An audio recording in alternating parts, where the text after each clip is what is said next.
যে ভালোবাসে সে কখনো শরীর চায় না, আর যে শরীর চায় সে কখনোই ভালোবাসে না। প্রতিটা মেয়েই চায় তার প্রিয়জন তাকে একটু বেশি গুরুত্ব দিক, শত ব্যস্ততার মাঝেও তাকে খানিকটা সময় দিক। কাউকে হারানোর ভয়টা তারাই সব থেকে বেশি পায় যারা সত্যি সত্যি কাউকে মন থেকে ভালোবাসে। অহংকার আর পেট যখন বেড়ে যায় তখন মানুষ চাইলেও কাউকে আলিঙ্গন করতে পারে না। 40 বছর ছুঁই ছুঁই নারীরা সম্পর্কে জড়ানোর ক্ষেত্রে তাদের প্রথম পছন্দ কম বয়সী পুরুষরা। মানুষের কাছে ভদ্রতা একবার দুইবার তিনবার দেখাবেন, তারপর যখন দেখবেন আপনার ভদ্রতাকে অন্যরা দুর্বলতা ভেবে আঘাত করতে শুরু করেছে, তখন ভদ্রতাকে পকেটে রেখে তাকে তার ভাষায় জবাব বুঝিয়ে দেবেন। দেখবেন সে খুব সুন্দরভাবে বুঝে গেছে জীবনে তিনটি জিনিস ফিরে আসে না: সময়, কথা, সুযোগ।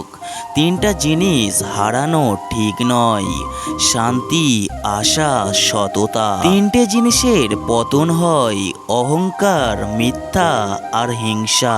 দেখবেন যেখান থেকে আবেগ শুরু হয় সেখান থেকেই শুরু হয় জীবনের আসল মানে। দুদিনের জন্য হাতটা ধরার ক্ষমতা সবার থাকে, কিন্তু সারা জীবনের জন্য হাতটা ধরে রাখার মতো ক্ষমতা কারোর থাকে না। বাস্তবতা থেকে একটা জিনিস শিখেছি: চুপচাপ মেনে নিলে সবার কাছেই ভালো থাকা যায়। আকাশ রং বদলায় সে তো মানুষের প্রয়োজনে, মানুষ রং বদলায় নিজের স্বার্থের কারণে। সুখ কখনো জোর করে জীবনে আনা যায় না, যখন আসে সব কিছুই নিয়ে আসে, যখন যায় সব কিছুই নিয়ে চলে যায়। পুরুষের ব্যক্তিত্ব তার কথায়, নারীর ব্যক্তিত্ব তার আচরণে থাকে। তোমার জীবন তখনই সহজ হবে যখন অন্যের ওপর আশা কম আর নিজের ওপর ভরসা বেশি থাকবে। এটাই বোধহয় আমার জীবনের সবচেয়ে বড় ভুল, কাউকে অল্পতে বিশ্বাস করে সহজে আপন করে নেওয়া। যে জিনিসটা সহজে পাওয়া যায় সেটা হলো কষ্ট, আর যেটা কষ্ট করে পেতে হয় সেটা হলো ভালোবাসা। কাউকে অন্যায়ভাবে কষ্ট দিও না। মনে রেখো, চোখের জলের অভিশাপ বড়ই কঠিন জিনিস। ক্ষমতার থেকে বুদ্ধিকে বেশি ব্যবহার করো, কেননা ক্ষমতা লড়তে শেখায় আর বুদ্ধি জিততে শেখায়। মাঝে মাঝে জীবনে কষ্ট পাওয়া ভালো।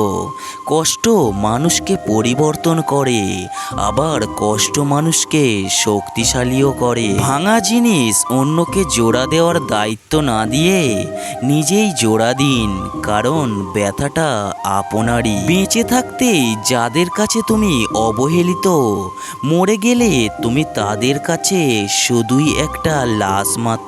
বিশ্বাসঘাতক তো সেই যাকে তুমি অন্ধের মতো বিশ্বাস করতে, এতে কষ্টের কিছু নেই।